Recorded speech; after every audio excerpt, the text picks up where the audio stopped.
Mayo, I got something to tell you, man. I watched Actman's video, and I do not agree at all with him. Like, he was very condescending when he was like reviewing the game. I'm like, dude. I mean, I'm one to talk, but I mean, is this the worst video that has been put out on YouTube in the past 5 years? I think it might be.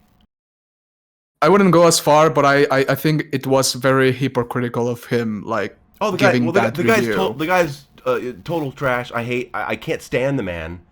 I just. Yeah, I mean, I used to be a big fan of him, but after that video, I just went like, same. I can't. This is not it. Unsubscribe, dislike, report, all that stuff, because that review was simply not it. And Actman should. That's a great idea. We should report him. We should absolutely report him. Hey, what's happening, fellas? We here to talk about Doom: The Dark Ages? The Actman. Oh, dude, I love your channel. Me too, man. I'm a huge fan. Oh my god, dude, I love your stuff, man. This is so awesome. Dude, please. That's great to hear. Great to hear. Please review Red Dead Redemption 2, Bloodborne, BioShock 3, because I'm waiting for those videos, man. Come on. Please play the original Resident Evil series. I know you're gonna love fixed camera. You just gotta give it a chance. Oh, there's so many on the list, bro. There's so many videos on the list to do. Red Dead 2 is definitely up there. Wow, it's great to actually be able to talk to you, man. This is really, really cool. Like I said, I'm a huge fan of your work. And this. I mean, me and Midnight were just talking here. We were just talking about you actually. That we have some little disagreements with your Doom video, but overall we thought it was pretty well put together piece of content. Pretty well edited, well made, everything out. I loved it, every second of it. Every second. Yeah. You love to hear it. Appreciate it. Fantastic. Yeah, I thought it would be interesting to do a follow-up, on your channel, maybe on mine as well. I mean, of course, both of you guys can do whatever you want with this footage. Well, I like that you took it upon yourself to barge in to our conversation and put yourself on my channel. So I appreciate it. Yeah, I respect. I just had a sixth sense for it. I heard people talking about me like an echo through the force, and I said, let me hop in there and see what's up. Let me join out of nowhere without an invitation, like through the force. Mm-hmm, well, if we're gonna talk about it, how about we just rip the Band-Aid off and go straight in? Sure. From what I'm aware, you have not watched my actual response video to your Doom video, and you're just coming in here just straight away just to do this live, right? Oh yeah. I mean, well, so like Doom: The Dark Ages is one of those interesting games because it's radically different than the last two, and it's just only natural that like with such big changes it would be more controversial. So I think like it's interesting to see the different kinds of responses to not only my video but the game itself. And it's like I love Doom. I mean, I keep him near me at all times. He keeps me safe. He wards off my inner demons. So, I don't get to talk about Doom enough. Sure. Well, you also hadn't played Eternal in 5 years, right? Yeah. I haven't replayed it. I replayed 2016. I got like halfway through Dark Ages, and then I was like, am I missing something? And then I went back and I played the first mission of 2016, and I was like, oh, this feels a lot different. And then I kept playing it, and I actually started playing 2016 more than Dark Ages, but then I was like, okay, I have to finish Dark Ages, so I went back to it. But yeah, I played like the first mission of Doom Eternal recently, but haven't gone much further than that. Right. It happened to me too. I played Doom 2016 after playing Doom: The Dark Ages, and it does a lot of things better than the Dark Ages. Honestly, it feels very different. It's definitely different. 2016 has been a game that's been hard for me to go back to since Eternal, and going back to it after Dark Ages, I found it even harder. That's crazy, because like I found it super easy to go back to it. In fact, I was like, I had one of those moments, kind of like when I first did a review on World at War, and then I replayed World at War, and I was like, wait, shit, this is actually better than what I originally thought. That's how I felt with 2016. I was like, I don't know if I got it all right the first time around. This shit's kind of a masterpiece, but yeah. A World at War? That shit is a masterpiece. Mm-hmm. And then I wanted to say that because we talked earlier, I intentionally did not want to watch your critique so that, I could hear it straight from you for the first time. So, yeah. That's totally fair way to go about it. I want to open with and then we brought our boy Midnight here. Yes. He's along for the ride. Yeah. Midnight's Hello. Here to help us have some fun with this. I'm going to stop interrupting you now. No, it's okay. It's all right. Well, we have three YouTuber personalities here where we're always taking charge. So I think talking over interruptions is going to happen. Well, more like two personalities. I don't really have one. Well, I mean, your personality is only based on what you hear other people say, right? Yeah. Yeah. Okay. Yeah. Your personality is what the wind dictates. Dude, there was one comment on your video. I don't know if I can put it in the chat so you can see it. Midnight, you want to read that comment for us? Yeah. Let me get closer to it. Anyone else notice how the Actman always waits for the community to decide how they feel about something before dropping his own take? His own take. Yeah, take. Man, I did watch that comment and I was like, oh shit. No, I don't doubt that your feelings are genuine, and and just because someone doesn't get a video right out on embargo doesn't mean that they're waiting to take the temperature of the room. I mean, we recently had, I'm not going to name who it was or what dev it was, but it was a review that came out of a game. It was quite critical, and the devs accused him of waiting to hear what other people said when really the guy was out of town because his grandma had died. Oh. So no, that was all part of the plan. All part of the plan. I mean, what a great excuse, you know? I think I want to open with, before we get to specifics, I'd rather open with a more general point, which is I've seen a lot of videos recovering this game, reviews that spend almost the entirety being really negative or nitpicky, and they seem like they don't like the game at all. And then near the end of the video, it's like, oh, but it is a great game. 8 out of 10. It's a great addition to the series. And I feel like your review falls into that category. And I'm wondering what the reason was for your approach. If it's a game that you, at the end, you say 8 out of 10, great game, and it feels like it belongs in the series, and this is a game that you wouldn't say that you dislike, then why is 90% of the video that you make on it negative? That's a great, fantastic question.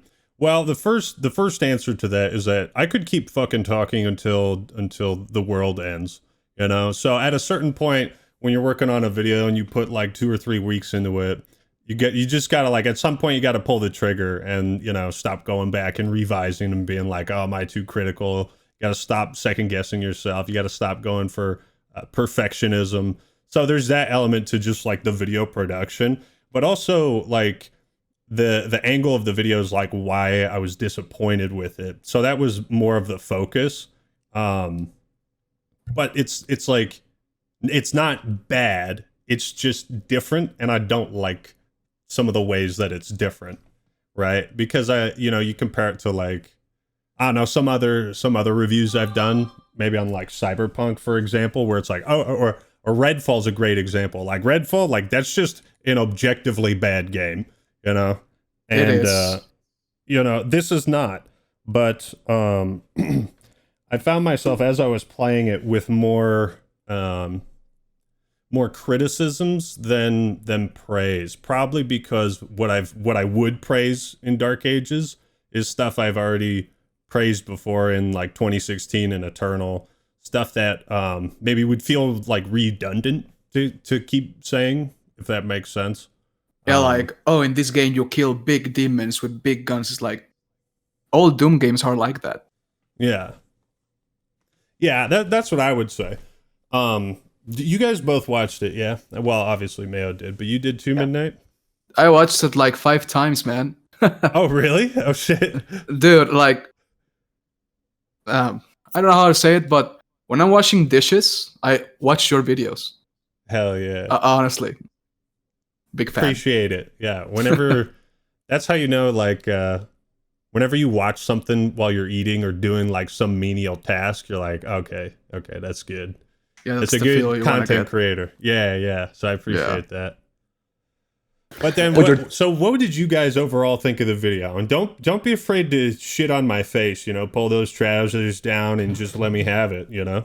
I think that there are a lot of videos out there that come from very disingenuous places when it comes to this game, and there were for Eternal as well. Like we've already been through this 5 years ago, and I think that your video, having the tone and focus it does, unfortunately gives people with really like very disingenuous people out there, it gives them this sort of ammunition to where they can point to you and be like, hey, see, look, even the Act Man is shitting all over this game, even though he says he likes it in the end. And because your video it comes across as you just straight up didn't like the game, and the 8 out of 10 you gave to it doesn't even feel like you really feel that way.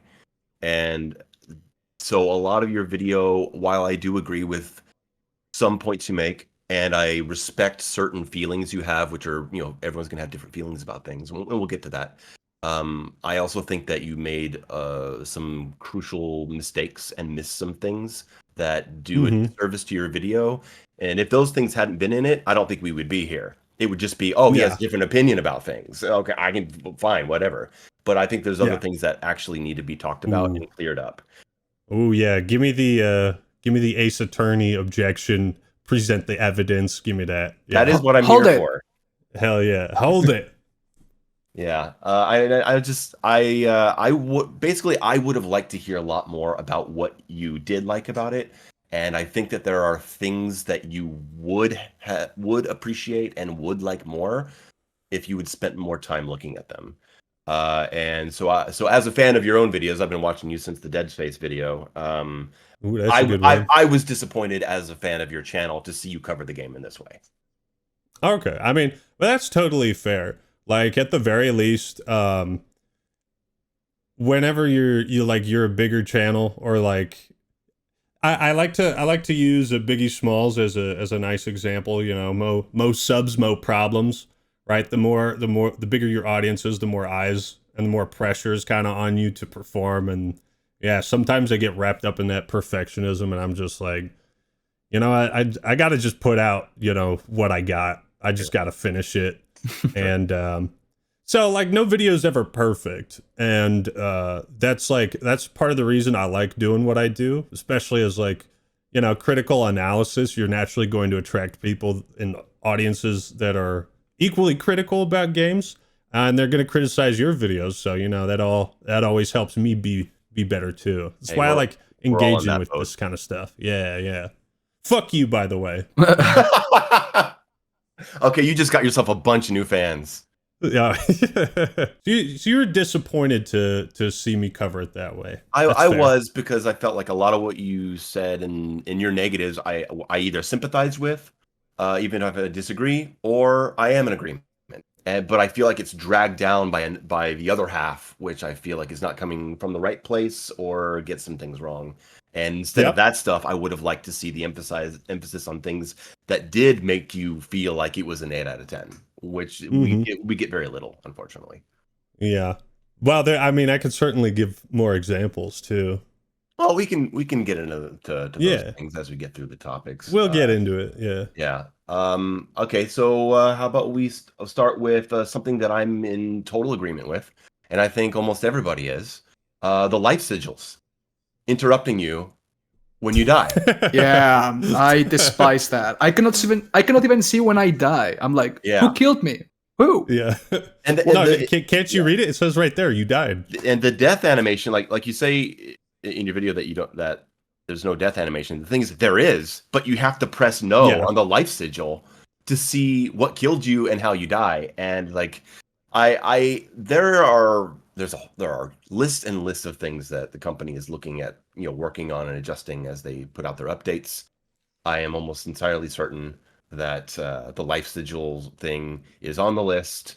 I know Hugo doesn't like it. I saw him playing on stream and he didn't like how it was interrupting him.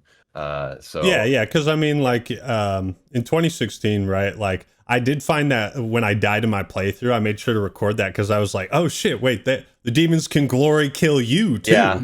And you get it from a first person perspective. Like, I thought that was sick. And I was like, oh yeah, like, show me dying and then have the menu pop up. Right. Like, yeah. I did this in my response video, like God of War, like the new God of War games. If you have a stone to resurrect, Kratos dies, and then you can choose to activate it, and Atreus runs out and activates it, or you just continue dying. Like, instead, we don't even see the death, and it's just interrupted. Yeah, it completely takes you out of the game. It is more shocking than the death itself. You're like, yeah, it's like because you don't see yourself get hit. You're hit with a life sigil before you're hit by the enemy. And so I think that's an easy one. We'll just get that one right out of the way. Everyone's on. You know, it would be that. a funny video game death screens, and just like go through 100 different death screens and just like talk about them. That would be funny. Yeah, get some classic Resident Evil in there. Yeah, those are good. I'm still waiting for your playing all Game Pass games video, man. Oh my god, yeah, dude. I had that idea and then I was like, oh, I'm way in over my head. I don't know what the fuck I'm doing. I heard I'm like, are you really gonna do this, Act-Man? You are in for a ride. There's like 500 games already. Yeah, I was like, well, we'll shove that idea. Oh man. So in moving to a point that this is one that I don't agree with, but I completely sympathize with, and I think you do have a lot of people on your side about this one, and that is the glory kills. You open your video, you open it with 7 minutes on glory kills. It is the biggest part of your video, and you come back to it in several other comments. So it is obviously something that is really important to your enjoyment of the new Doom games, and I don't think that you're wrong to feel that way. I love glory kills too. I have over 1,000 hours in Doom Eternal, and I never get tired of breaking a Whiplash's arm and shoving her arm bone up through her jaw. Right? It's always great. And 1,000 hours in Eternal, huh? 1,300. What is that? Just campaign, or I mean, well, campaign, you probably played only. the battle mode. No, I don't play multiplayer. Campaign only. No, it's pure campaign run, baby. Killing demons every day. Doom I gotta send player, you. I gotta send you this, man. You deserve it more than me. That's crazy. Oh, that's nothing compared to what I have.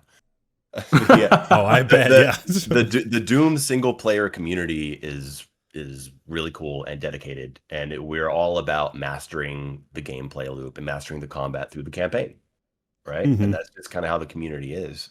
Is not unusual to talk to Doom Eternal fans that have 500 hours in the campaign, or 5,000 hours on the campaign. 5,000 if you're a speedrunner, right? Like there's all kinds of people out there.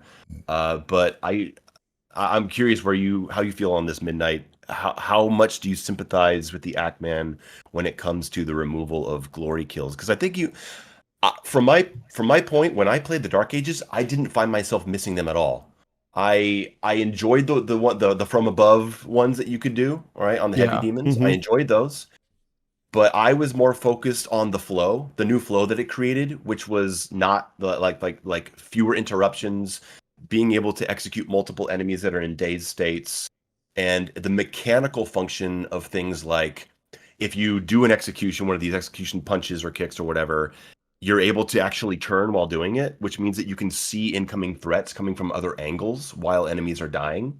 So there's a functionality to the mechanic that creates a smooth new feel to the combat flow, which is why I didn't miss the glory kills as much. But I can totally see where the other side, where without the glory kills, you don't see how he's killing the demons. So how do you know that they fear him? Which I think was a great perspective. So like it's weird because on one hand, it's like they do interrupt the gameplay, but as far as I played, which was on the second hardest difficulty when I did Eternal in 2016, I was like, okay, these feel mostly optional. Like if I don't want a glory kill, I can just, especially the smaller guys, you can just tap them after that and they're dead. So for me, it does kind of feel like a player choice thing.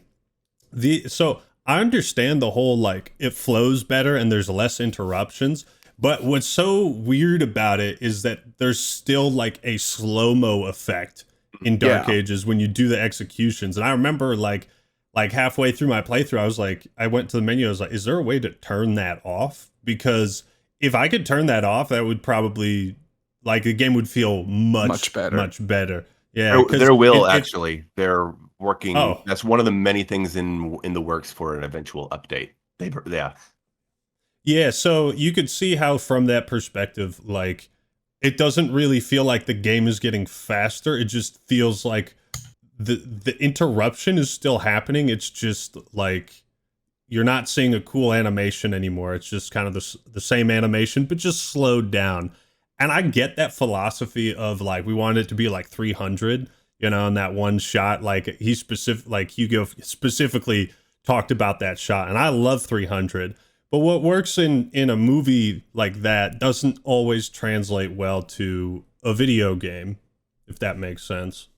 Sure, and as mechanically as much as I mechanically appreciate the execution system, like I said, I really like that I can turn and look to something to my right while I'm in the slow-mo, all right? And so I can react to a parry on my right. I like the mechanical function of the change. I also agree with you that it's not nearly as satisfying. Right? I think that's a difference to highlight between someone like me who, compared to Mayo, would be a more casual fan, right? Nothing wrong with that. Nothing wrong with that, but you know, of course, like I could see how someone playing hundreds of hours the same campaign is just kind of like, okay, like I've seen all these a shitload of times. I just want to kill demons and not be stopped, and I don't want to play Diablo 4 because that shit sucks, right? No, so I totally get that. For me, though, I thought it was important because I was thinking, like, well, why? I mean, obviously, like, glory kills are awesome. They look cool.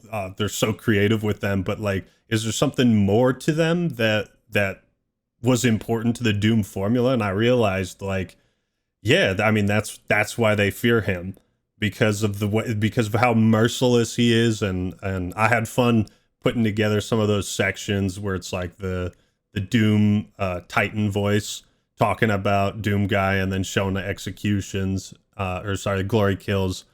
But yeah, so in my opinion, they also served like a more subtle storytelling role, right? They helped sold you on that power fantasy.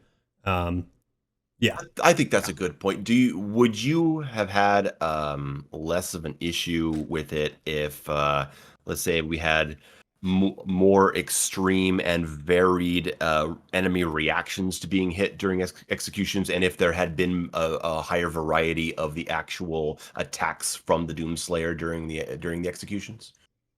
Oh, absolutely, absolutely, right. And what you just said kind of made me think of Left 4 Dead 2.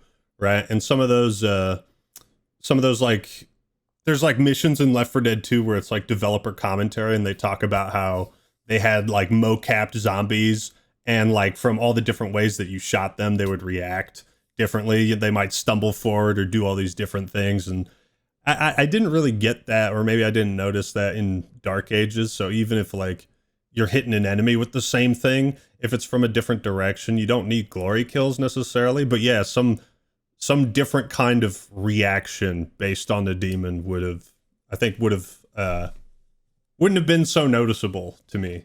I would have been like less upset. There's not a whole lot of variety, but one of the early things in your video that I did take issue with is the kick montage.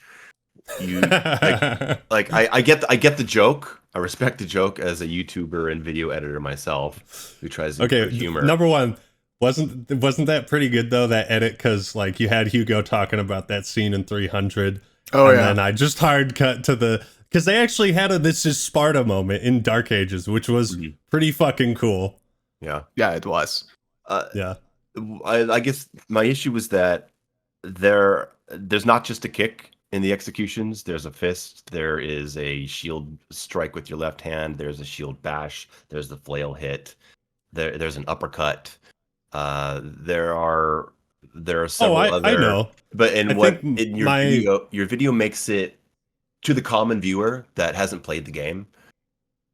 I think you leave them with the impression that your exaggeration on the kick is actually the reality of the game, because there's not really anything that you say to mention that there's something other than a kick until maybe. Well, I have like footage 30 of other glory kills and other stuff like that. I think the kick was just, rather than having like multiple montages of like the same animation, at least from an editor's perspective, the kick I think was the one I encountered the most. So that was the one I wanted to throw the most clips in, just to be like, hey, yeah, you do kind of see like the same killing animations over and over and over, and it does get repetitive. Not to give the implication that like, oh, Doom guy just kicks now, that's all he does. But that was just the example. Yeah, I do agree that it gets very repetitive. Like every single kill doing a kick, an uppercut, a shield bash, like it gets repetitive. And I mentioned this to Mayo like a couple of days ago. You know that you can do the air glory kill? It's a glory kill from the air. And if you press shift while playing, you sprint. But there's the auto sprint option on the menu. And everyone I've spoken about the game, they say, I have auto sprint on. So sprinting in the game is like, why would you add a sprint in the game? Just auto sprint and use the shift key for another thing. And I was like, what if they added super hot take, but what if they added a slide to Doom Guy, and instead of doing an execution, you do a glory kill from below. Now you have glory kill from below, from the top, and execution while standing. I think that would add more variety to the game, but I mean, it's hard to do. I know I'm not a developer, but I think that would be a great idea. Do it, Google. I visualize Doom Guy like sliding underneath a Baron of Hell and then like using the shield to like rip its calves. You know, like remember in Lord of the Rings when Eowyn goes under the elephant and she's got the two swords and she does like that? I mean, that's another thing, dude. I kind of mentioned it in the video, but like, give Doom Guy a fucking halberd. Give him a warhammer. Give him, you know, you got this medieval fantasy setting. Like, I think the weapons look cool, and you know that might also be part of the why things started to feel more repetitive. Is that there's three melee weapons, but it's like there should have been more. Yeah, you been more. Really though. I mean, it's in a game that where Doom Guy with a halberd. Well, I'm not. Or like a staff.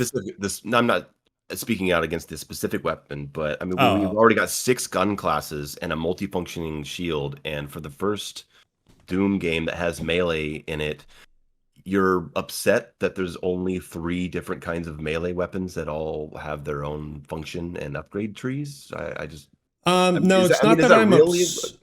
It's not that I'm upset. It's just when we're talking about like repetitive animations and feeling like you're seeing the same thing over and over, like more melee weapons.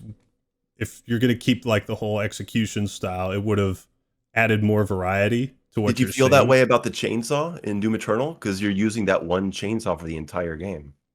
Yeah, but it's like, I mean, in most battles, you would use it maybe like 2-3 times max. So it's not like something that you rely on for all of the gameplay. That's kind of just like your get out of jail free card. Did you try using like changing your melee class depending on different fights or depending on different levels and experimenting with the functionality more? No, I didn't really feel like I had to. That's also another question. Did you ever feel like that maybe you should have been playing on a higher difficulty? Because that plays into several other points that come up later in the video, that if you felt you didn't need to experiment with certain things or you felt you were getting away with certain things, did it occur to you to bump the difficulty level up? I did increase the time on the parry window. That was something that I probably should have made a better point of, was like the difficulty options. I don't know how much I talked about that for. If I did, it was probably like very brief, but that is really cool. Like the amount of options they gave you to tweak the difficulty. It's weird. The difficulty I was on, I was like, I kind of felt like demons were doing too much damage, but it felt like sometimes the game was trying to keep me at like a super low health, but then I would always just kind of regen up and then go back down. So it was strange, but yeah, maybe a different difficulty would have improved things. That would You're right. address certain things like I mean the parry, the like you said something about being able to mash parry, and that is something that they're still adjusting because there is an anti-spam protection in the game that actually changes depending on your difficulty. I overpowered the spam prevention. I overpowered that. It's something that isn't where it needs to be. It's something that's still being tweaked, but it's also hard to get right in the game where you're blocking and parrying so many things at once, and block and parry are both on the same button. Because if you overtune the correction, your shield will be breaking randomly when it feels like you should be able to hit a parry. It's something they're still looking at right now. But I would almost like say, they should have made block and parry like two different things. They probably should have. Yeah. I that's my opinion, but I mean we'll see how they go with it. But I would say that if you had played on a higher difficulty, then you would have noticed your incorrect parries more. You would have, and because on a higher difficulty, your shield will break in like two bad parry attempts, as compared to another one where you're like, oh, I feel like I'm getting away with not being good at my parry. It's like, well, if you're on a higher difficulty, you'll notice your own mistakes more. I think it's likely that maybe you were getting away with some bad timing because your shield never broke because of it. And if your shield did start breaking more, you'd be like, oh shit, maybe I need to pay a little more attention to my parries, even though the parry system is not perfect or where it needs to be right now.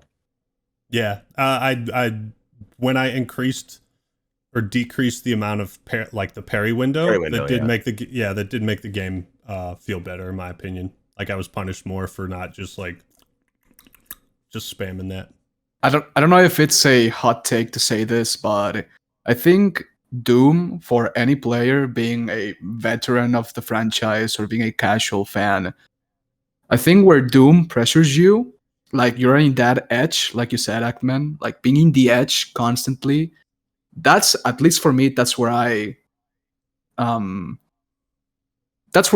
enjoy the game more. I'm like, oh yeah, pressure me, baby. Give me all the pressure. Yeah, I'm about to die. Let's do it, man. I'm in the fun zone, parrying, blocking, killing, executing.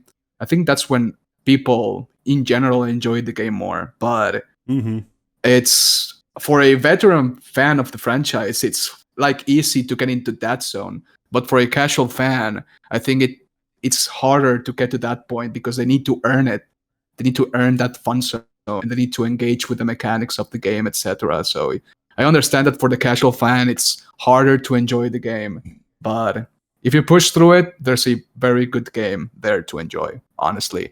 And another point, I do agree with Ackman that there should have been more melee weapons.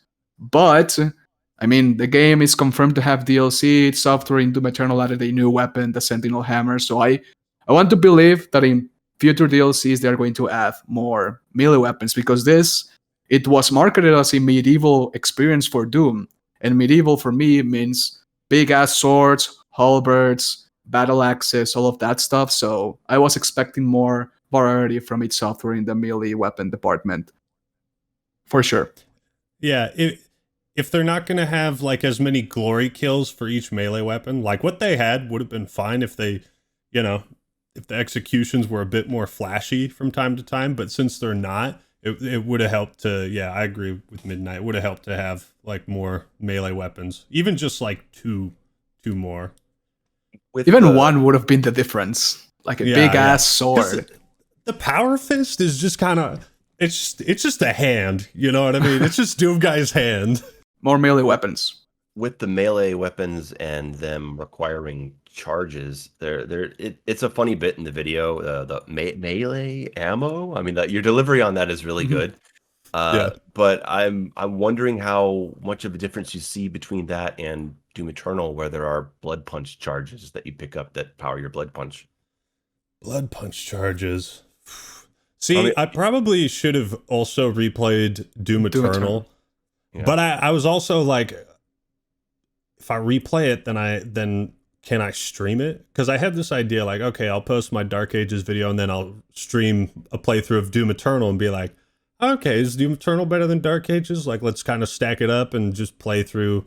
So I was kind of like, well, I played through 2016. I guess I could kind of take a gamble and just like not go as far into Doom Eternal.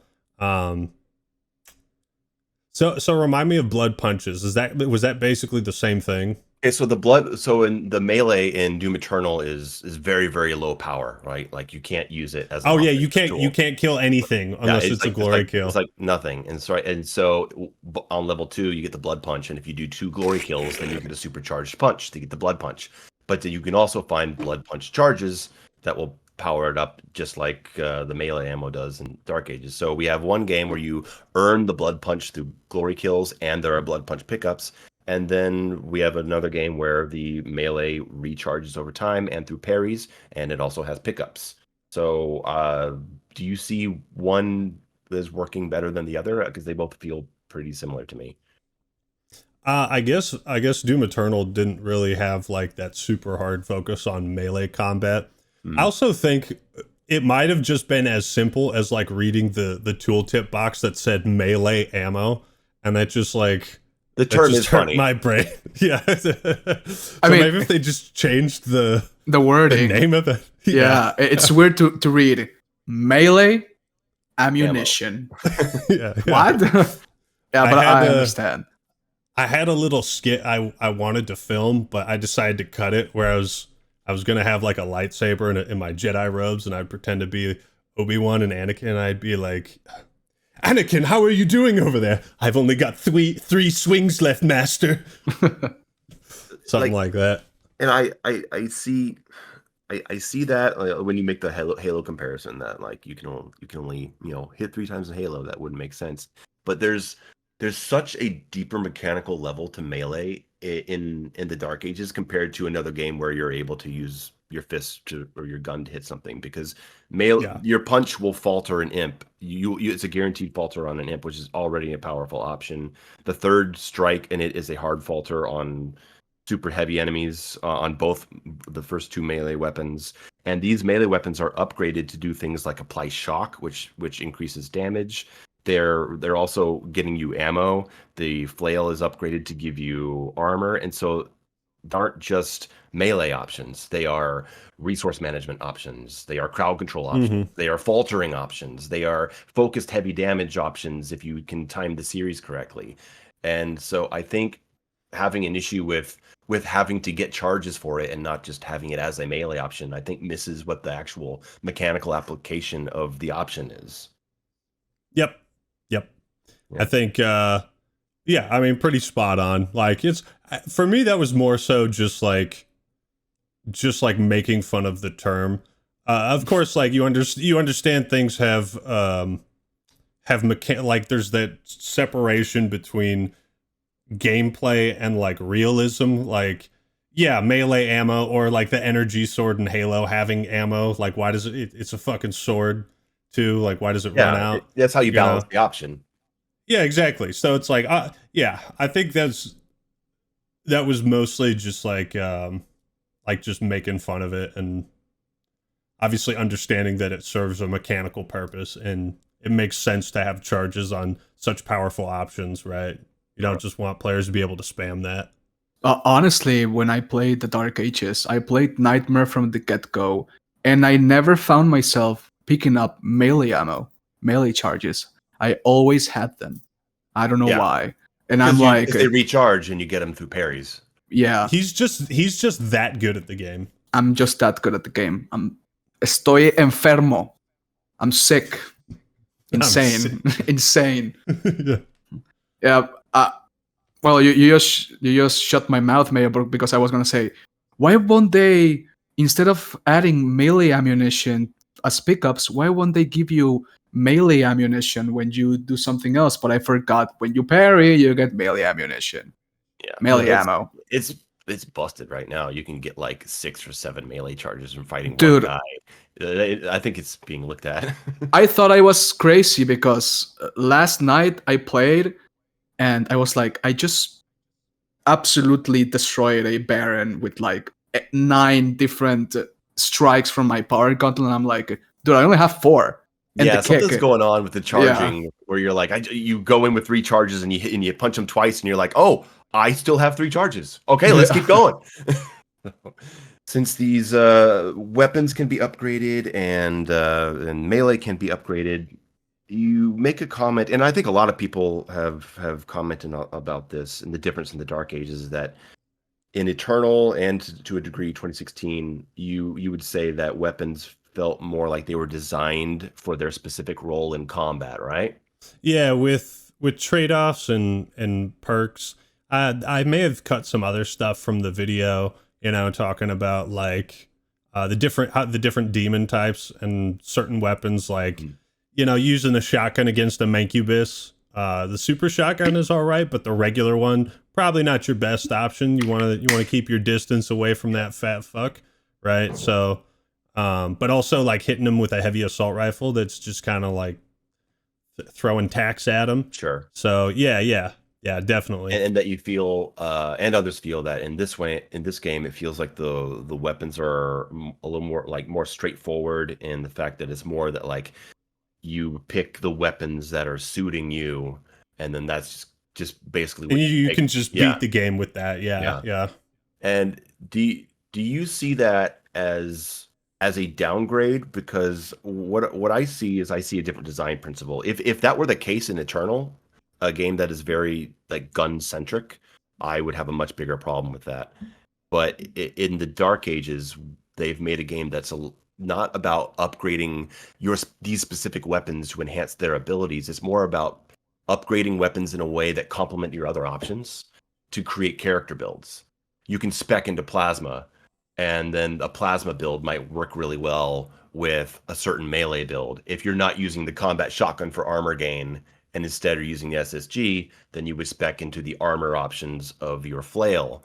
And so it's not so much about trying to find the right gun for the job. It's about finding the right gun to complement the build you want to create through the rest of your character as upgrades.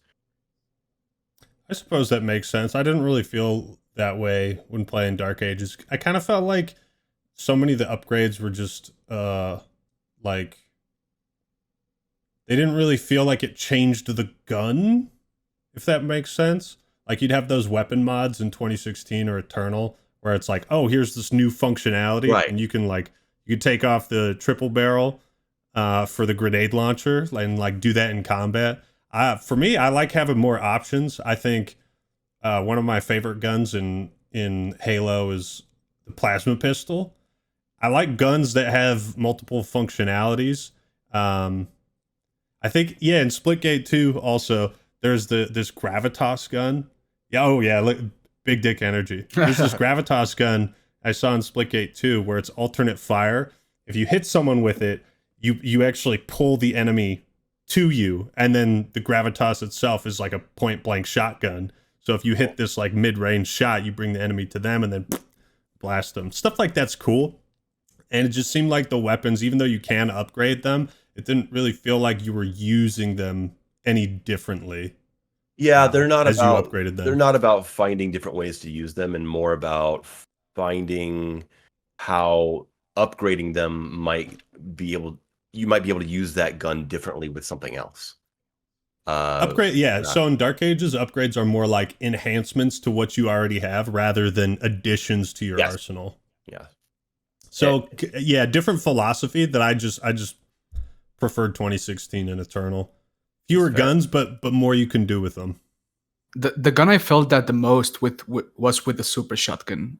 There's no upgrades for it. Like the only real upgrade is like you cock the shotgun faster. The last one is you do way more damage, which is, well, of course, is a fucking super shotgun. But like in Eternal, the mid hook gave you armor, and it was in flames. That cool factor, great cool factor. I remember that. Yeah, and Doom is all about the cool factor too. Like aside from the super deep gameplay mechanics, cocaine addict snorting, G Fuel gameplay, all that stuff. Doom also has that cool factor. Like this looks cool. I love it. For example, in Doom 2016, the super shotgun, the upgrade was 2 shots, like bam, bam, Mancubus dead. And for the Dark Ages, it was more like, oh, these upgrades give you this, but some of them don't have that cool factor as past games did. Another example is like for the Impaler too. The upgrades. The last upgrade gives you slow-mo. Cool. The upgrade in the middle, if you kill a demon that was hit with Impaler, they drop Impaler ammo. You pick that ammo up, and your next shot is enhanced. But the gun doesn't really change at all. Like, it still shoots the same. I don't know if I'm making sense. No, it makes sense. Yeah, that and makes sense. What you're saying is true, but what I would say is like you're looking at how a gun in Eternal, the upgrades to the gun itself is what gives it the cool factor, right? Like, oh wow, now it's got the armor on it, like and oh wow, now I can do this with this. Now this gun shoots this way, and yeah, that's what did give it the cool factor. And I'd say in Dark Ages, what gives it the cool factor is how those upgrades can be used in synergies with other things. Like you say, the super shotgun, you upgrade it to do more damage. It's not that gives it a cool factor, but if you're applying cycler shock with the plasma, and then you're running in with the super shotgun to get these one-shot kills on heavy enemies that are shocked, now you're transferring shock around the room, right? Yeah. And so the upgrading the functionality of these weapons causes the functionality of other things to become stronger, and you can start leaning into that. That's how I feel about it. That's what I find interesting. You're wrong. About it. You're wrong. Your subjective opinion is incorrect. I'm not saying you have to love it, but I am saying that's how I'm I am kidding. saying that's the appeal. That's the appeal. Yeah. And that's what I find interesting about it. Like every gun in 2016 has three methods of firing. You've got like the basic shot, and then 2 additions, and then you've got upgrades on each of those additions. Yeah. So like the rocket launcher, that's like one of my favorite things is the remote detonation on the rocket launcher. You can fire it out and then blow it up that way. Are you single? Are you single? Can we go out, Pac-Man? Because that's my weapon. Right. Dude, I feel like that. Just kind of feeling like, oh, I fixed this aiming problem with the rocket launcher. Because I see stuff like that. I feel like is cool. Or you'd have the triple rocket burst if you locked on. Little things that just kind of, when you swap to a different weapon, little things you got to consider and play around. But yeah, did that remind you of what you were saying? Oh yeah, that I can see that as a casual fan, you see the upgrades in the Dark Ages and you're like, I don't really feel like the gun changes at all. And the thing is that you have to, like I said before, you have to like get really into the mechanics of the game, understand it, see how the different guns synergize with each other. Like Mayo said, you can apply shock, then use a super shotgun, kill that demon, and the shock is applied to another demon.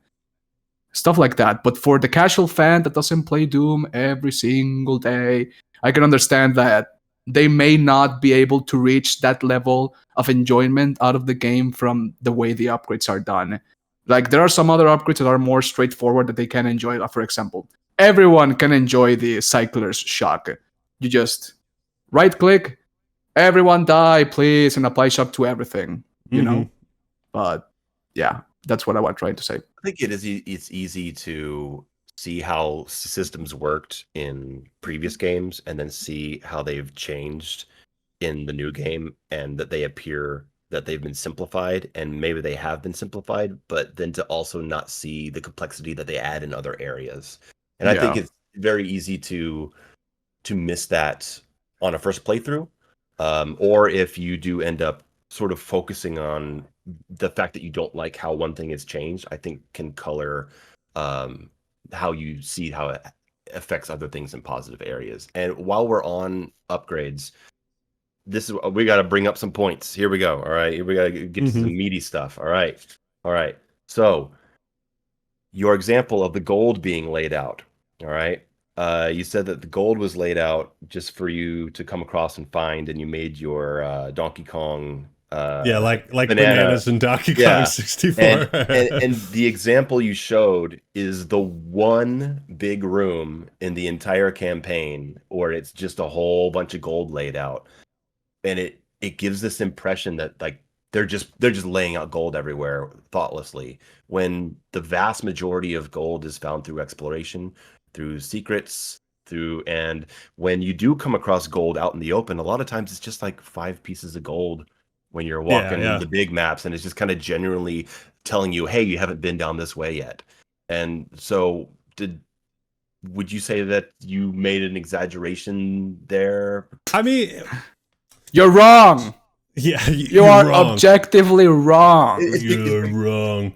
It's because it doesn't explain how you do find gold in all these other situations, and it gives the impression that gold is just out on the ground to pick up in these big open spaces thoughtlessly.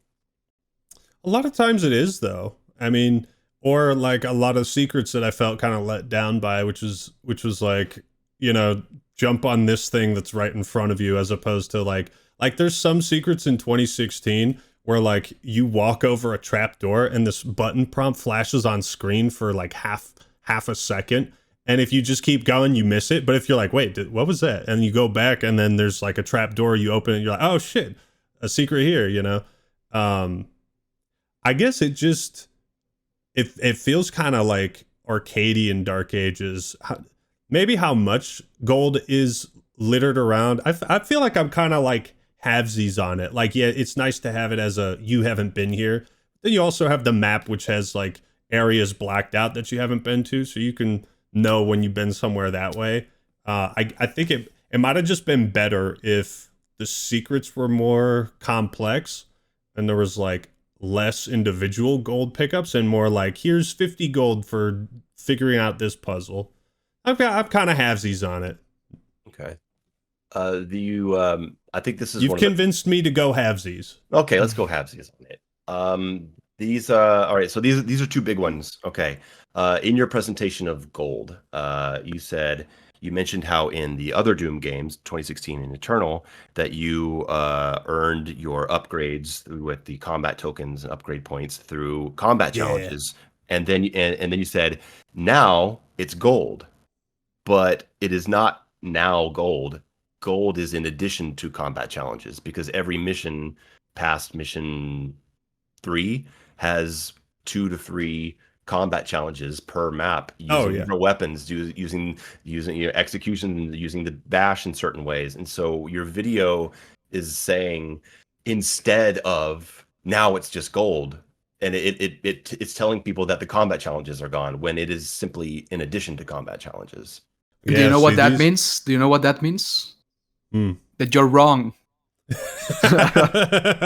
You're fucking wrong, loser. You're fucking wrong. Yeah. How does it feel? That's just a mistake. That's just something I wanted to bring up. Honestly, yeah. I mean, yes, it's kind of like one of those. How much are you workshopping, like what you say and how you say it, and like how many? What's the word? What's the word I'm looking for? How much do you like preface, right? Like saying things like, and I understand you don't just get it from combat challenges, those are in the game. Or qualifier statements. I try not to put too many like qualifier statements in my videos, because I feel like if you try to qualify everything you say, it can bog the video down. I didn't mean to give the impression that there aren't combat challenges. I think what I was trying to get across is that I like the combat tokens more, because it encouraged you to kill everything in each level, explore every nook and cranny, and then like keep track of the challenges and then do those. Whereas I didn't really feel like I wanted to do combat challenges. Like maybe in the last fourth of the game, I was kind of like, maybe now I need to. Yeah. I need to go back and 100% it. I guess the biggest thing that what starts standing out to me across multiple points is that it feels like you're communicating to people about multiple things having been removed, or that like this is gone now. And like this is just one example where you say, well, now it's gold, which sounds like the combat challenges are gone. It ties into your comment about suit upgrades. You have a comment where you say, hey, and what about the suit? Why are there no upgrades for it? You just say, why are there no upgrades for the suit? And you move on. And so what does that tell a viewer? That tells the viewer, oh, there's no upgrades for the suit. And so what does that tell a viewer? That tells the viewer, oh, there's no upgrades for the suit. And you move on. But and so what does that tell a viewer? That tells the viewer, oh, there's no upgrades for the suit. And you move on. But and so what does that tell a viewer? That tells the viewer, oh, wow, you can't upgrade your character anymore. You can't upgrade your suit anymore. That sucks. But nowhere in the video do you mention that you can upgrade all 3 melee weapons up to 4 levels. You can upgrade all 4 shield runes up to 3 levels, and you can upgrade the shield up to 6 levels. These are all suit upgrades. These are all character upgrades. This is not the literal suit. And when you phrase it that way, hey, why He's can't got me. like He's got me there. You're wrong. You're You're actually wrong. you're actually wrong. You got to turn your camera on, so every time you do that, you can stick your finger in the camera. You see that? You see you? You're wrong. And it's not. I don't want this to be a oh, you're wrong or you fucked up. I do. That's funny. What I mean is go for that I think that there's like when you start taking this bit here, this bit here, this bit here, it starts to create a message of look at all this stuff that's gone. When there's a lot. This also ties into the mobility. You start one of your early sections talking about exploration, the level design, the mobility, and etc. And you say, you know, like they took out the dash, they took out the double jump, and they took out the meat, and there's no more meat hook. It's like, okay, you're talking mobility, so they've taken away all these mobility options. That's what you're saying, but you don't mention the shield bash in that same section until 30 minutes later. And if people have already tuned out, it's like, oh fuck, all your mobility options are gone. When you have the shield bash, which is insane, that's something I feel like that should have been mentioned right there if you're talking mobility options. Yeah, probably. I mean, in terms of like the structure of the video, the structure of this video was a bit different than what I normally do, because I was like, oh shit, I moved a bunch of stuff around. I had trouble editing this one, I'll say that. But for me, I definitely struggled with structure in that video, and probably should have included, or like if I'm going to say, and they don't have this, they do have this. Yeah, I should have done a better job of that. I think, however, the ultimate like point for me, because like I don't necessarily get the viewer's perspective because I'm the one making the video, you know what I mean? So that type of stuff is helpful for future videos. But like the ultimate point for me is like, okay, they've taken some things out and replaced it with other things, but I think what they replaced it with to me is not as interesting or fun or dynamic. That's pretty much the ultimate point. So yeah, there are melee upgrades and all that, which are fine. And they have gold, and that's how you upgrade weapons and other things. I thought the combat tokens was fine. Like I replayed 2016. I was like, yeah, I got to kill everything. I got to do some of these challenges. I guess I felt more incentivized to get all that stuff.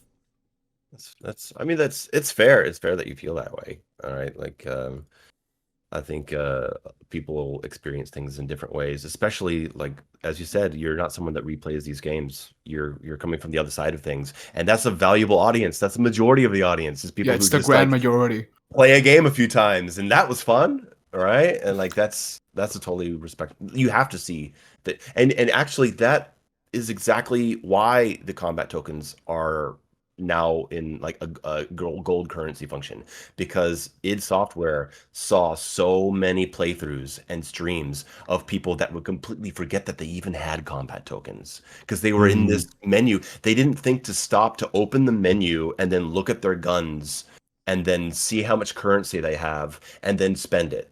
And so that's true. When I was playing it sometime like recently, sometimes you just forget about them. You're like, shit, I got 13 tokens. Oh god. Yeah. And so they saw so many people's experience get left behind because they weren't upgrading, that they created a currency and upgrade system that, like, you'll notice that now instead of opening the menu and upgrading, you find shrines. And what do shrines do? Shrines remind you, hey, you can upgrade stuff. Hey, maybe you have enough currency to do so. There's shrines in the game? I didn't see those. God. Like they didn't have any. I didn't see any yellow paint in Dark Ages. Like, dude, how was I supposed to know that? You didn't see that? No. I think Mayo's just spreading misinformation right now. Like shrines, like what? Ackman, you didn't hear that part of Ackman's video where he said, "And hey, the guns. Why can't you upgrade guns anymore?" Yeah. What the fuck else do you do with Doom Eternal, right? When you play that game, there's so much shit you're doing in each moment. Like I've totally forgot about the blood punch charges, and then you got that flamethrower. Do you have a flamethrower and a grenade at the same time? Yeah, Eternal? at the same time. And an ice bomb. Yeah, and an ice bomb and like a blood bomb, and then you ammo's much in shorter supply, so you're constantly swapping weapons. Then you got the grapple hook and a double jump and a dash, and so it's like, how the fuck you can't add more to that? You're already at maximum capacity in terms of like I think what an FPS Doom like game can handle, right? They felt the same way just 2 years into Eternal. They were like, yeah, we're ready to move on to like, 'cause we can't just keep doing this. Maybe I didn't fully articulate the criticisms I had with Melee, because it felt like, okay, well, if you can't take that part of the Doom formula further. You've already kind of maxed out. So you got to change something. And so I guess I was kind of hoping that melee combat would have been more prevalent. Like, it's a weird combination to try to do. I don't know. I guess I just imagine like using a javelin or all these other weapons and just kind of like, instead of having ammo, you could play the game just melee. But then it's like, you're not shooting things. So I don't know. I really don't have an answer to like what the perfect solution would have been, if there needed to be one. Honestly, listening to you both talking about this, I can just see Ugo in the boardroom bashing his head like, how do I balance melee and shooting guns? How do I do it? Because Doom is about shooting weapons. But about big fucking guns, big fucking guns. But they wanted to go medieval fantasy, which, okay, they mentioned that in Doom 2016 in the codex, which makes sense to go back. But I'm like, how the fuck? I can see you go. Yeah, you get my point. It must have been hard. A fucking pain in the ass to make, because like whatever people think of the Dark Ages, whether you liked it or not, it's an ambitious and unique game. I don't know any other first-person shooter that plays like this. Yeah, I mean, either. I probably should have expanded on that in the video, because that's like, yeah, you're right. Maybe I didn't spend enough time saying things that were positive necessarily, but I was more like overall disappointed. Like, I still had fun, and it still obviously has those kick-ass cool moments. I think the reason why I was still like, 8 out of 10 is that I knew making this, like, this might have been the hardest game to make as far as modern Doom, because it feels like you have like clashing ideas. Medieval Doom, but Doom is a shooter. So like, how do they balance fit with each other? Yeah. And I should have given more props to them for making it as good as it was. I think it'll be influential, because if they had just done Doom Eternal 2, Hugo's been saying this for years, that like if they just do Doom Eternal 2, the fan base will eat it up, everyone will love it, and then everyone will forget about it 2 weeks later. And that's that. Instead, we are a month out and still having these conversations. People are still going to be talking about this game. It's going to be influential because devs are going to see what they were able to pull off in certain ways, and they're going to want to put in their own games. I think it's going to have a similar effect to Eternal, maybe not on such a degree, but I think it's going to have a lasting effect. Going back to Melee, I would say like I feel like they could have solved the problem if they had 1 or 2 more melee weapons. They had more glory kills, but you could also maybe if there were 2 different buttons for melee, let's say you stagger a demon, right? And you want to keep that same concept of like, you don't have to glory kill, you can just keep whacking, right? You have 2 melee buttons. One will initiate the glory kill, and the other one will just keep it as it currently is in Dark Ages, where you just hit it and you want to move on to the next guy. What do you guys think about that? Well, what would be the benefit of the glory kill compared to the execution if they both result in the same thing, right? Because you see how hard it must have been to develop this, because Yeah, because if you take away the health benefit, if they both have the health benefit, then there's no mechanical difference, and there's yeah, it must have been hell. I want to. Yeah. There's the last bit I want to get on here, at least from my side of things, is I want to get into a bit of your talk on AI and not AI, but like the enemy AI and and parrying.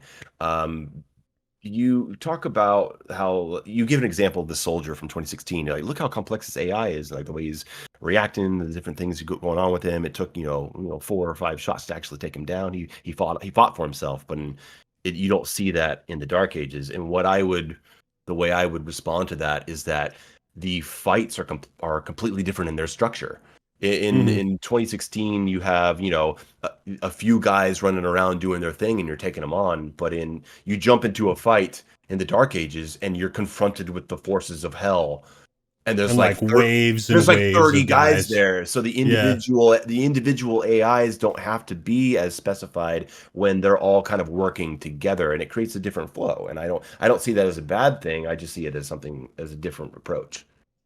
I think so. Yeah, the way they handled the enemy design and the level design, I think, was a downgrade. And let me tell you why. Because in my opinion, there's a very I don't know if I talked as much about this in the video, but like in 2016, there's a very clear like demon hierarchy, like starting from the weakest, going up to the strongest, and like when you first encounter a Baron of Hell, like it's a decent fight. You fight 2 of them off later on. And so because there's so many more enemies in Dark Ages, it makes the ones near the bottom of the hierarchy like completely trivial. And it reminded me of Diablo 4, where it's like, why is there all these like trash mobs that pose absolutely no threat to me? I throw my shield, it chops 30 of them up, and it's like, like, is that more interesting? It's flashy and it's cool. But those are just fodder. Those are just fodder. Yeah, but you see what I'm saying? Like even the imps in 2016 or Eternal, like they would jump on the walls, and yeah, they died in like 5 hits. But it felt like a classic case of less is more. Like yeah, it's cool to annihilate like just hordes and waves of enemies, but I feel like it lacks depth the more you do it. Well, you could also glory kill fodder demons in the other games, and this time you can't. And so they put more on screen because killing them in larger numbers would result in more health resources from you, because now you can't just run up and glory kill a single zombie. You would have to kill a bunch of them at once to get those same resources back. Yeah, that seems maybe like a negative side effect than if they had to increase the number of enemies to match the health power-ups that you would get in the previous games. Here's a good example. So let's say you took Halo Combat Evolved or any Halo game, and each of the grunts now, yeah, there you go. And let's say each grunt now just dies in 1 hit, and they put 10 times the amount of grunts into new levels. Does that make the combat more interesting or less, because this enemy type is now just more multiplied? It would depend on how other AIs are complementing it, and what the player options are, and what your mobility options are, and how healing works, which are all things that have been changed. Yeah, I think it would make it less interesting, because it's just, yeah, I don't know. I feel like the fodder enemies, they felt like they were putting up the best fight they could, and this one, it's like they're just there to be instantly killed.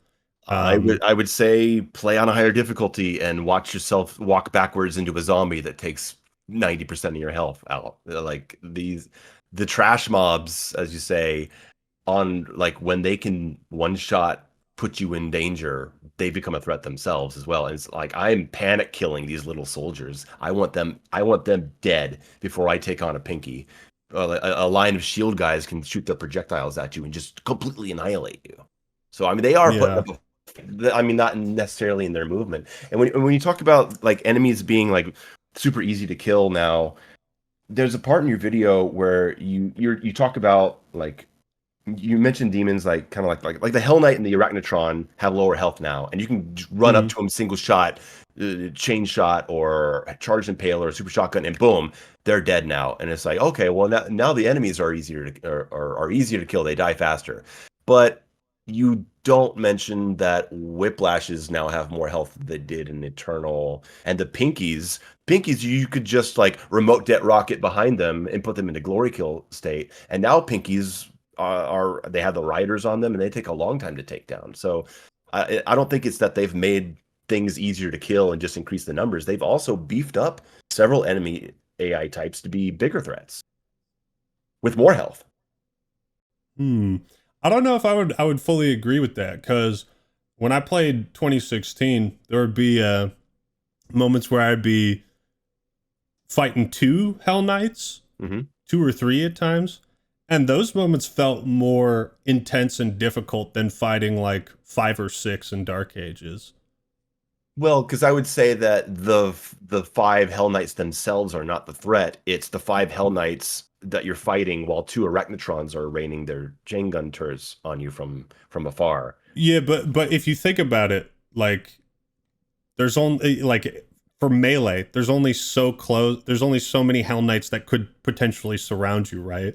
So if 5 are chasing you, there's probably 2 or 3 behind that are doing nothing, like those guys in fighting movies or martial arts movies. You know, the guy, one guy's fighting off like 10 dudes, and there's just this guy like just like waiting for his chance, waiting for his turn. To like yeah. So I'll move to the next. This is the last part of my list. I've controlled this way too much. I know. Midnight, that you want to get on to other things. No, but I wanna say something. Yeah, it's very important. I think this can be fixed if we mention too that, but going by history, with each Doom game, the perception of the game has changes a lot over time. Even like as far as on release, after a month, because everyone on release is discovering the game, playing it, discovering the mechanics, learning the game, etc. But they do not know what the hell they are doing, because its software puts a lot of depth and thought into their mechanics, and nobody plays Doom Eternal the same on release as when they played it 2 or 3 years ago, and the knowledge of that game evolves over time as well. So I think that every Doom game gets a new sort of appreciation over time, and I'm gonna be true to my heart, but when I was playing the Dark Ages for the first time, I did felt that the Father Demons, they were like filler. I'm like, they're throwing 30 dudes at the same time, I throw my shield and they all die, and that wasn't meaningful for me personally as a player. It was like, it feels like filler, and it's like, I feel like it's software holding onto their guns of the lore of Doom, that, oh, the Doomslayer in the Dark Ages of Doom, he fought against the armies of hell, so they are trying to be like, okay, we need to add armies of demons, so they are the Father here. But I do feel like they're filler. But this new wave of appreciation, when you keep playing the game and you learn that, hey, you know how there's a line of shield guys that if you shoot, their shield glows red, you throw the shield and they explode? You might think that this is just a gimmick, but it's not. You can use it to stun demons that are beside them. Or if you throw the shield with the shield guys with plasma, the shield bounces from them to several demons. I think it'll falter even a cyber demon. It will falter even a cyber demon. So I think adding that Father made it filler, but as the game went on, I found an appreciation for it. But I do agree that the fights weren't as meaningful as 2016 or Eternal. Like, oh, I'm fighting against 3 Hell Knights in Foundry. Fuck, I'm gonna die. And in Dark Ages, they close you with 5 Hell Knights at the same time. And I didn't die because I just parried. And well, that's because that's not the isolated threat. It's that threat in context of the larger battle.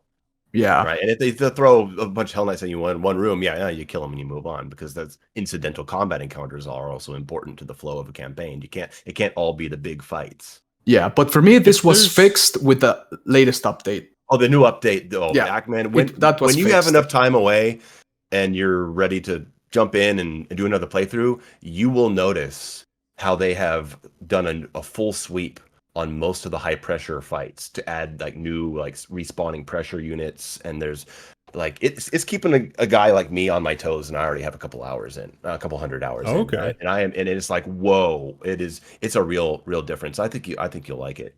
There's definitely like a reappraisal aspect to Doom games, because like I said, I replayed 2016 and I was like, oh shit, this is way better than I thought it was. Like there's some stuff I didn't appreciate before. I really love in 2016 that there's like that high octane combat, but then there's also like, stop and watch this guy come up, in the little projector and tell you about hell energy or whatever. There's just like a lot of stopping and smelling the roses in 2016, I feel. If there's one thing to draw from all of this and all of these discussions, it's that holy shit, it must have been hard to make this game, right? How do you improve upon what is already basically perfect?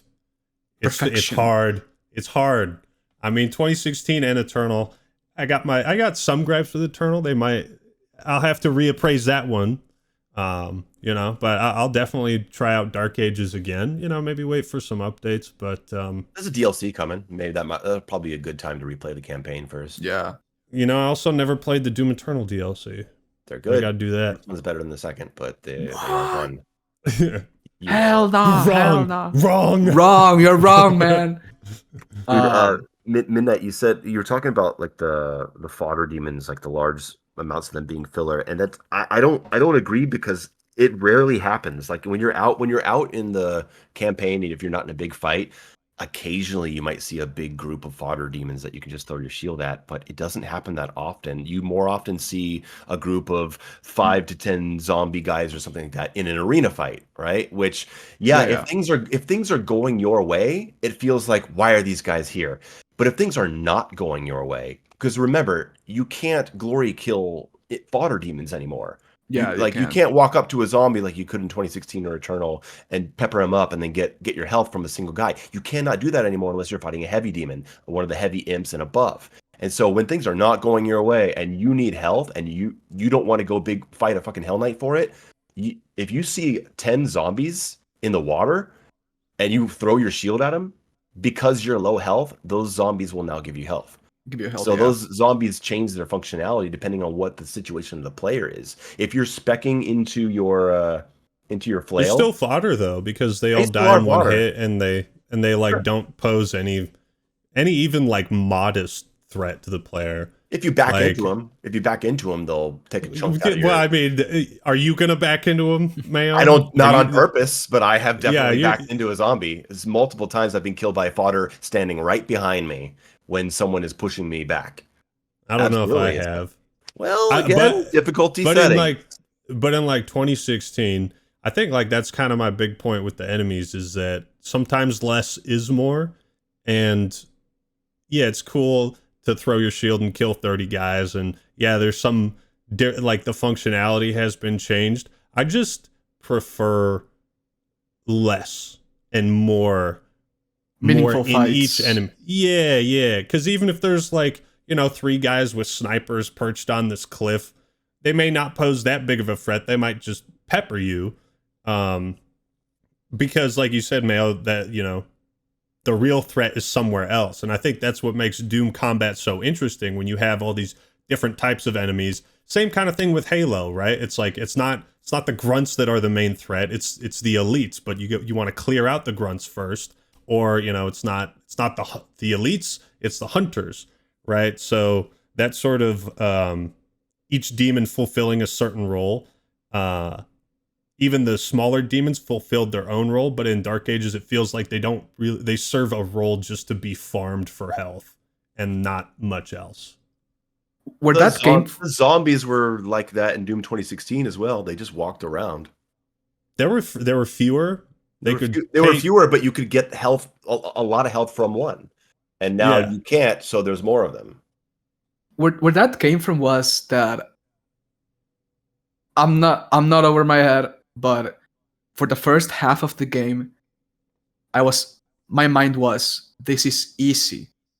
And I was playing on Nightmare, and I was like, I'm going through the game, and I wanted more pressure. So when I saw the father just running around shooting, I was like, you're not gonna do anything to me, man. I'm fucking powerful. Come on. But again, with this new update, like these new demon spawns and pressure units, they changed it. And I'm like, oh, okay, now I'm getting my ass kicked. Because again, at least for me, Doom shines the most when it pressures you the most. When you are forced to be on your toes, killing demons like, oh shit, I need to kill everyone. I don't know if that makes sense, but yeah. No, that does, yeah. And like managing your resources and being like, oh fuck, I'm low on health and nothing. There's only big enemies. Like, is there shit around the map I can pick up? And you're like you're avoiding stuff and sprinting over there. No, I totally get what you're saying. Yeah.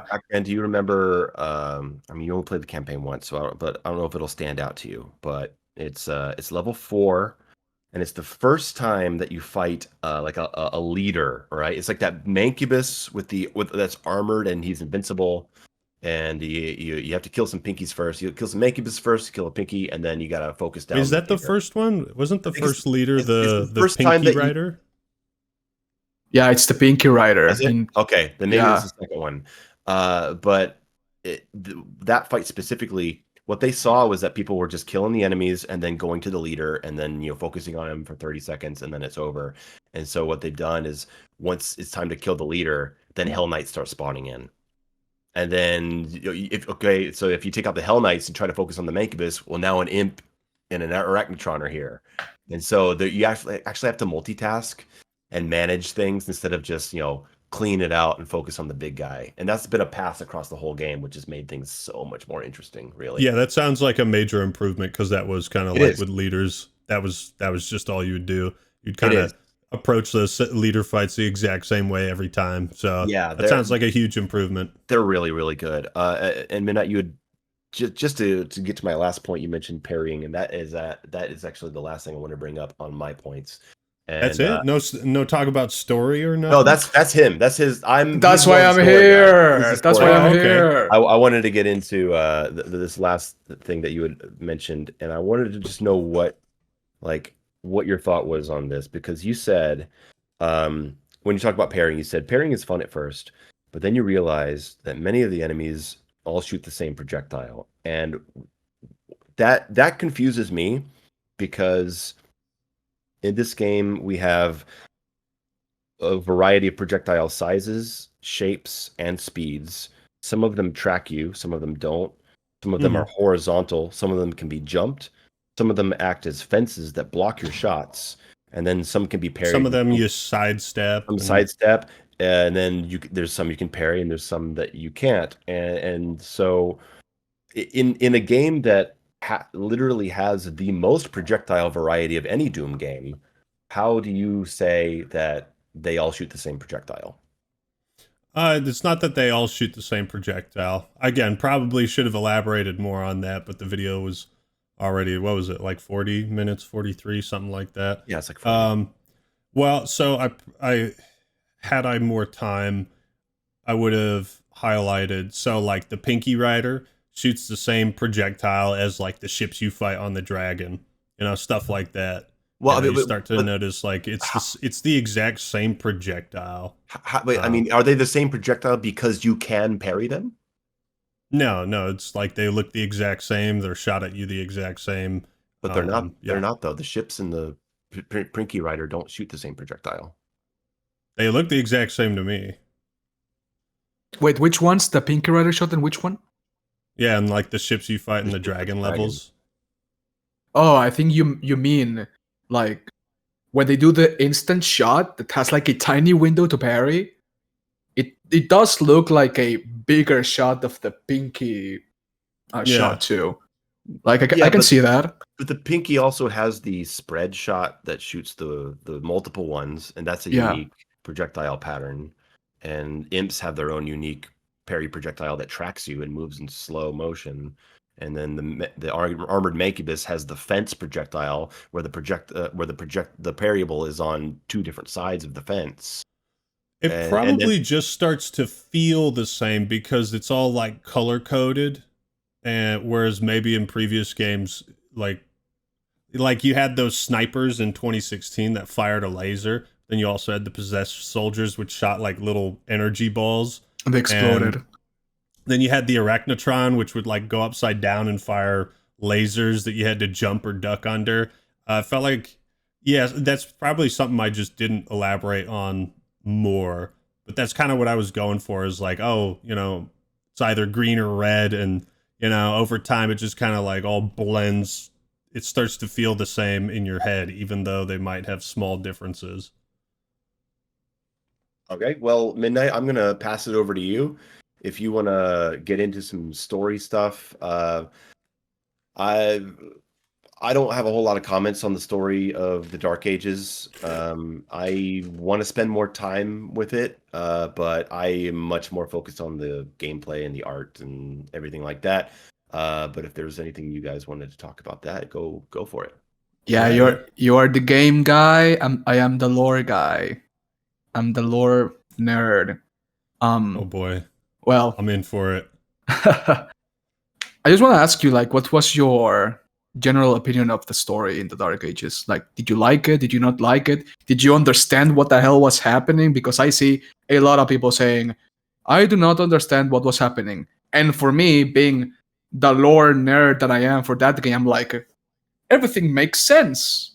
Yeah, So, yeah. Yeah? Yeah, So- because you get deep in the weeds, What I will say is, so again, a lot of my criticisms kind of go back to when I replayed 2016, and I just had this feeling like this is what I really liked about 2016. It's better than I thought it was. So like, as far as the story in Dark Ages goes, it just felt like, because they had changed the presentation, like, you're not seeing things happen in front of you while you have control, like, Half-Life or BioShock. It's like cutscene presentation. So that's one thing, and there are a lot of really cool cutscenes.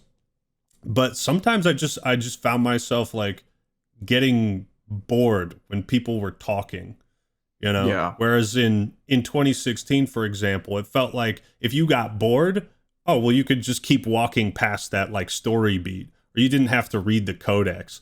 I'll tell you this, Midnight, the fucking codex in 2016 is that's bonkers. That kind of makes me want to be a lore boy, because I would stop and especially like the like breakdowns of each demon. I remember when they're describing the Baron of Hell, it's like, and these demons have never been seen outside of hell, and they are thought to be the bodyguards of something bigger. Yeah. Yeah. So when you read stuff like that, and you're like, oh, so this is like a big fucking dog, but there's something even bigger, which leads you to the cyber demon boss fight. So stuff like that, I feel like Dark Ages story is obviously much more approachable, accessible, because it's all cutscene. Yeah. But that does take away the player's control. It's like you either watch the cutscene or you skip it. Whereas 2016 felt kind of more like Half-Life or BioShock, where it's your job to kind of find the story, and when you do, it feels more rewarding that way. Yeah. Look, I would say my favorite video of yours is either the Doom 2016 video or the Dark Souls video. But in this case, it's Doom 2016. Because in that video, you made me, as a spectator, viewer, like, understand to appreciate how stories are presented in video games. So, with that in mind, I played the Dark Ages. I liked it. I have some gripes too with the story. I do not fully like it too. But I played Doom 2016. And I would have much preferred if they went back to the way of presenting the story in first person, like everything from the perspective of Doom guy. Because I think that added to the mystery and mystique of the game. You do not know what the hell's happening. You only know that there's demons, you need to kill them, but there's something more. But of course, they need to expand the lore, expand the story. So here comes Doom Eternal, and it went outside from Doom Guy's perspective into full-on cinematics, which is fine. Doom Eternal felt like a B-rated B movie sort of story, like not taking itself too seriously, but the lore is fucking cool. But the Dark Ages, I think it just went too far with the cinematics. Like it went full on Hollywood, like not trying to shoot shots against it or Marvel, but it felt like watching recent Marvel movies in some instances, and I was like, this doesn't feel like something would happen in Doom. Like the Maker drone, the alien talking to the Crit Maker, like, sir, it's a device of teletransportation, and the Crit Maker is like, like that type of that type of comedy felt like it's too corny for Doom Doom generally. But yeah, I would have much preferred the presentation of Doom 2016, honestly, and or at least the combination, because again, I feel like whenever we talk about first-person shooters and storytelling, like there's various examples you can pull from, right? You can look at Half-Life and be like, this game never takes control away from you. Yeah. And then you could look at BioShock and be like, okay, it kind of does, but that's usually just like you're in a place where you're watching the cutscene and you can move left to right, but you don't have a whole bunch of freedom. I think Doom the Dark Ages would have been much better if it was approached more like Halo 3, right? Where you still have stuff happening in front of you, but there's also cutscenes. You know, that level, the Ark, right? Everybody remembers this fucking moment from Halo 3 when you push through the desert and then the Spirit of Fire? No, it's the Forward Unto Dawn. The Forward Unto Dawn comes out from space and it comes down and it's this big ass fucking ship and it drops the elevators down. Yeah, it drops the tanks down. That if that's its own cutscene, it's still cool. But like that, I think that's what Dark Ages should have gone for, is like still having some of that cool shit happen in front of you, where you can be in the moment, as opposed to, because it felt like from mission to mission, some missions it would just be like you'd go to a portal, up, mission over, and you're like, what's what's up with some that? of the levels did end anticlimactically. The Spire level, that really big level where you see like on the ocean, on the stormy ocean, the tornadoes over the sea, and you fly on the dragon to a couple places, and then like the very last thing you do is get on an elevator that goes to the top of a building and you hit a switch, and then the level's over. I was like, oh what? Oh, but you hit a switch that caused something happen in the cutscene, right? But the level itself doesn't feel like it actually came to a satisfying conclusion. So I can see that, and I liked Eternal's way of doing things, where like it wasn't a cutscene after every level.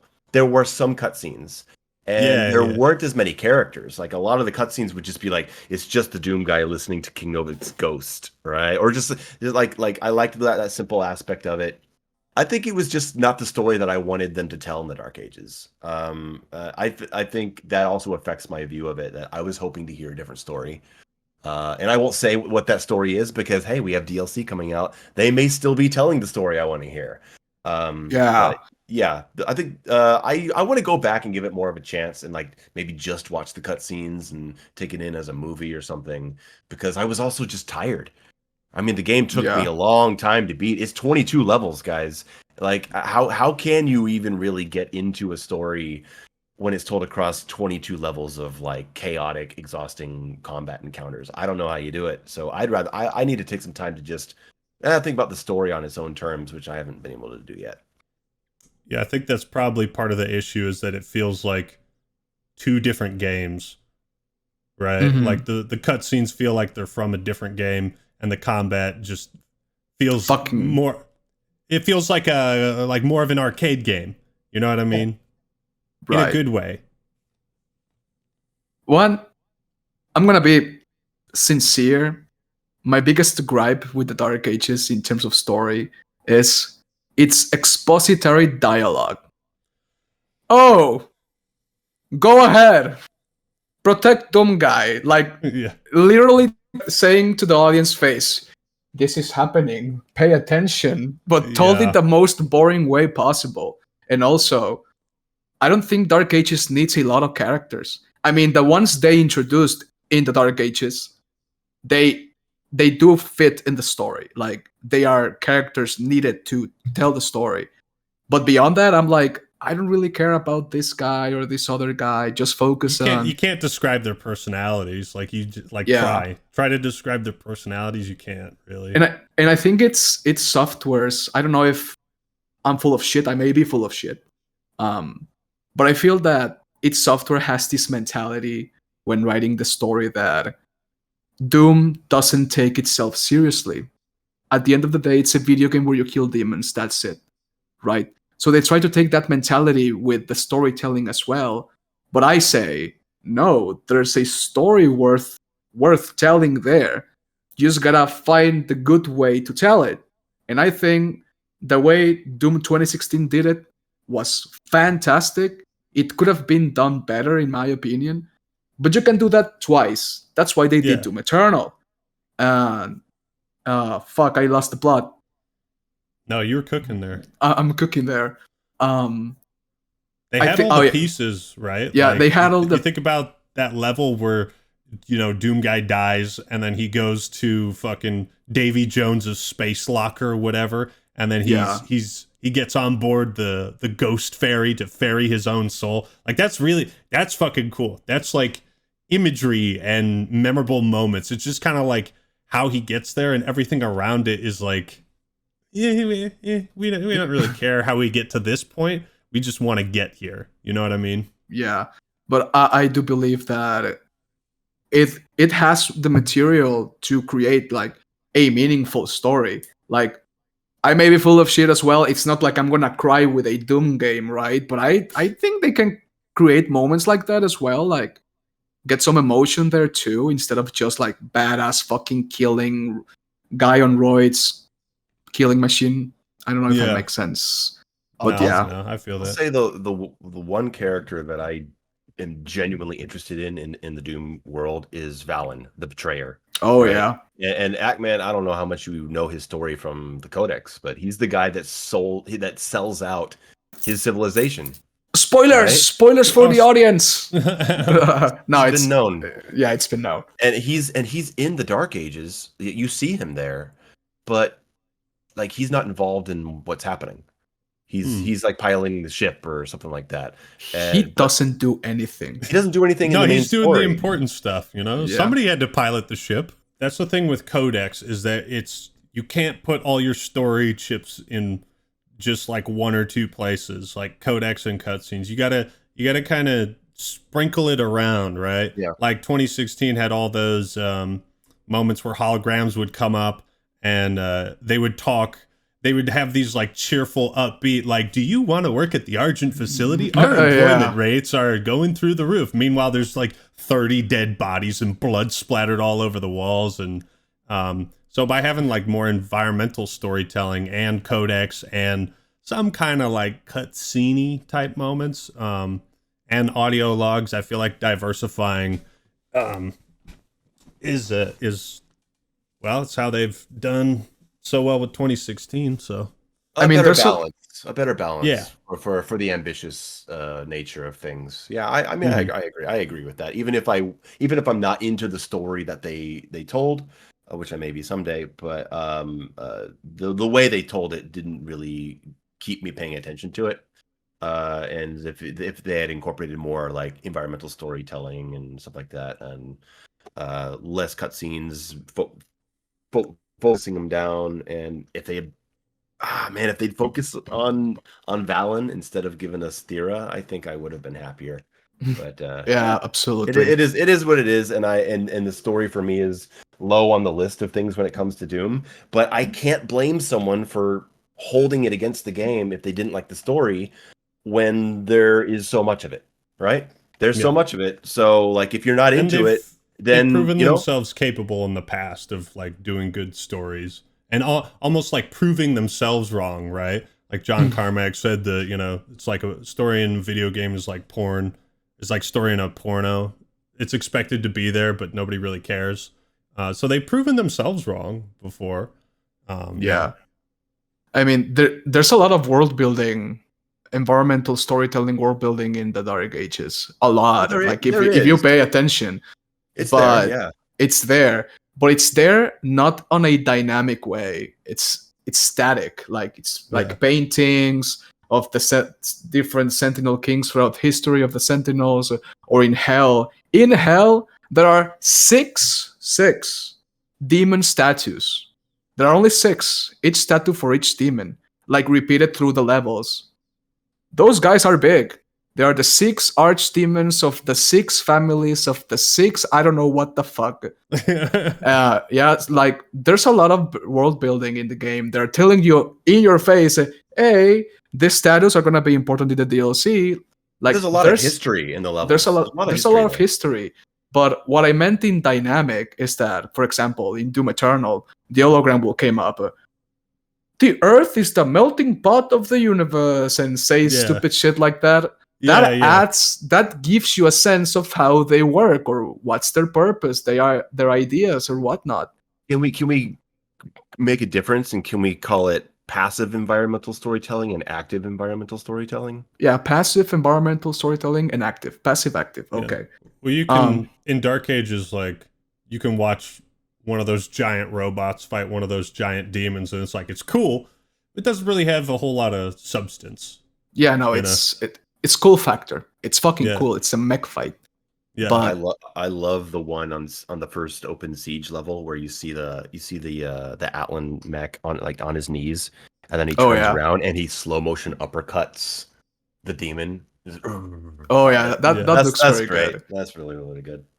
But now it makes me think, like in Doom Eternal, in the 3rd level's Cultist Space, there's a part where Doom Guy approaches the facility, and you can see the hologram, big ass hologram of a Hell Priest, just saying like, "He is the demon. We need to kill him." Blah blah blah.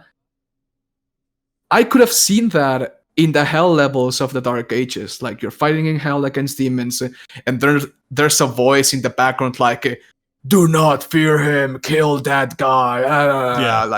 Stuff. But they didn't do it. I don't know why, but it would have been cool. It would have added an interesting active storytelling into the game as well. Mm-hmm. I'm not wrong. You're right. He's right. He's right. He's so correct.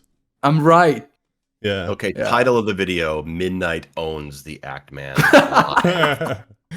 So, final thoughts: the acting Homo sapiens.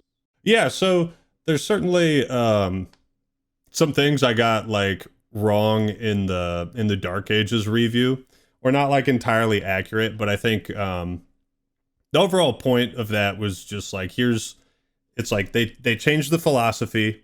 I understand why they did that. I just don't think I think they, instead of sidestepping, they kind of went down inside a bit. And like I tried to reiterate is that it's not a bad game at all. I could have given more praise to it, but you know, sometimes you work on videos for like 3 weeks and you're just like, fuck, I just gotta finish this, whatever I got. But no, yeah, you guys raised some good points, and I think this is one of the reasons I like talking about video games, because you come to a deeper understanding about like why you like certain things and why you don't, and yeah, it's just nice to talk with people that are as passionate about video games as I am. It's nice to talk about video games with people who also play video games. Yeah, I know this is fun. I'm glad you wanted to do this. Like you said, having these conversations helps you understand your own viewpoints. It helps you, fix blind spots you had. This worked for all of us. We've been in this long enough, and yeah, I didn't want this to be some kind of confrontation or some kind of blow up. I know that's what some people want, but I don't do that. I don't do that when your video is not you being an asshole. You're not being a prick, and you're somebody that I've watched and respect for a while. And hell, you helped me on a video cameo last year, so it's like I'm not going to come on here and be like, this motherfucker. Well, okay. One last thing is that in my time, I've noticed that no matter how you phrase your criticisms, or like I was telling Mayo this last time I talked to him, is like anytime you insult a game, people who are fans of that are always going to take it personally. Not all fans, but some fans are going to take it personally. When I say like Doom the Dark Ages disappointed me, some fans are going to see that as an insult to their tastes, and by extension, they're going to see it as an insult to them, you know? So there's not a whole lot you can do to totally mitigate that. But, you know, I go out there, I just give my opinion like anybody else, and I'm not always right, but at the very least, the videos should be entertaining. And if you didn't laugh at least once, then yeah, that would be a problem. But I feel like it was funny, made some good points, and sometimes you don't want to get lost too far deep into the like I'm trying to make a point versus I'm trying to entertain people. You know, you want to kind of hit that sweet spot where you don't feel like you're just on the soapbox preaching, but you're also you're entertaining people too. So I just want to say respect. I understand the grind. It's hard. Yeah. And not to call out the Doom community, of course, because I love it. I mean, I've dedicated like what, 7 years to this franchise, and I dissociated. Edit that out. Edit it out. Edit it out. Well, that's a good place to end it. No. That yeah, I understand the reaction on your video, Ackman, because whenever someone talks negatively about Doom, especially, I've seen that, especially Doom, like fans tend to get like very on the defensive, right? And that's not a good thing to do. So don't do it. But yeah. No, they could be defensive. I mean, it's the godfather of first-person shooters. Like, you know, some of these fans have been around fucking 30 years. Right? Well, you're wrong. Then you're wrong. Your video sucks. No, your video sucks. No. Hey, I think you can both testify. Ackman, you probably testify to this more. The people who get mad at you for criticizing something, they are nothing compared to the people who hate you that you like something that they don't. Oh yeah. They are way more vicious. The people who, like, if you say you like something, like the people who are upset at someone for criticizing Doom the Dark Ages, they're nothing compared to the people who come at you for being a fan of it. And that was the same in Doom Eternal. Some people, like 3 years later, are still talking shit about my Modern Warfare 2 review, like 2022. Because that was the first like Call of Duty game I was like, I think this is actually awesome. And there's still, I saw a comment like in one of my notifications on YouTube, someone still talking shit about that video like 3 years later. It's like, that's like the first fully positive Call of Duty review I posted, I don't know, man, in a while. So, but the whole point of the story is getting to the missiles. Where are the missiles, man? That was the third. No, that was, yeah, you're right. Fuck. They all blend together, man. But yeah. Yeah, it's been a pleasure talking with you guys, and you're A-okay in my book, and I'll probably stream a playthrough of Eternal, and you know, maybe we'll see what the vibe is after that. I'll go back to Dark Ages at some point. We'll see what the vibe is. Play it on Nightmare. Get your ass handed to you. All right? And then I'll get back to you. And then you'll get back to me. Yeah. Mm-hmm. And it's okay if it's okay if it's still not your jam after that. Like this is not about converting you into a member of the fan base. This is this is not for that. So not everybody has to like the same things. He has Doom guy. Have him. Yeah. He has a Doom Eternal poster in the background too. I see that. Yeah, I actually put that up just for the review. Just for this video. Is that one of the displays? It looks very soft, very shiny there. Yeah. I actually have it too. Oh, you do? That same one? Yeah, that same one. Hell yeah. Yeah. All right, guys. All right, fellas. Thank you so much to all of you. Thank you to the listeners. Subscribe to the Ackman, subscribe to Midnight, and unsubscribe from the Ackman. Yes. Or unsubscribe. Right? Yeah. Stick around for some more Doom stuff coming up. And all right, guys, have a good night. Hey. Peace. Goodbye.